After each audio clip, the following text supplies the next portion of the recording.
Railway station ଆଗରେ କ'ଣ ପାଇଁ କୀର୍ତ୍ତନ? ଜଗନ୍ନାଥ, ମୋ ନାଁ ଦୀପକ, ମୁଁ ବ୍ରହ୍ମପୁରରେ ରୁହେ। ସକାଳୁ ଉଠିଲି, ସୂର୍ଯ୍ୟ ନମସ୍କାର କଲି, ତାପରେ ଉଠିକି ଆସିଲି, ସେଲୁନ ବାହାରିଲି, ସେଲୁନ ଦାଢ଼ି ଫାଡ଼ି ଟିକେ ବଢ଼େଇଥିଲା, ଆଉ ଆସିକି ସେଲୁନରେ ପହଞ୍ଚିକି ସେଲୁନ ଟିକେ ମାନେ ଭିଡ଼ ଥିଲା, ଆସିଲି, ତାପରେ କାଟିକି ଆଇଲି, ତାପରେ ଆସିକି ବସ୍ କଲି, ଦେଖତେ ବସ୍ କଲି, ତାପରେ ଆସିକି ମୁଗ ଆଉ ଚଣା ଖାଇଲି, ଖାଇସାରିକି ଆଉ ଗାଧେଇ ପାଧେଇ ରେଡ଼ି ହେଇକି ଆଇଲି, ଆଉ ଜଳଖିଆ ଖାଇବା ପାଇଁ, ଆଉ ହେଇଥିଲା ଆମ ତରକାରୀ ହେଇଥିଲା, ଖାଇଲି, ଆଉ ଖାଇକି ଆଇ କାର୍ଡ଼ ପକେଇକି ଅଫିସକୁ ବାହାରିଲି, ଆଉ ଅଫିସକି ଆସିକି ପହଞ୍ଚିଲି। ଅଫିସ ଆସିକି ଆଇଲି ପରିବା ମାର୍କେଟ, ପରିବା ନେବା ପାଇଁ ପିଇସା ମୋର ଆଇଲୁ, ଆସିକି ଦହି ଆଇଲି ଦୋକାନରୁ, ଦହି ଗୁଡ଼ା ନେଇକି ଆଇଲି,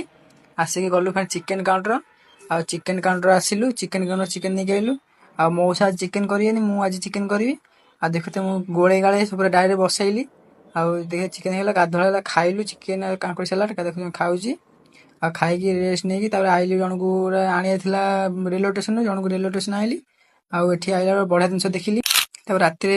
ରୁଟି ଅଣ୍ଡା ଭୁଜିଆ ଖାଇଲି।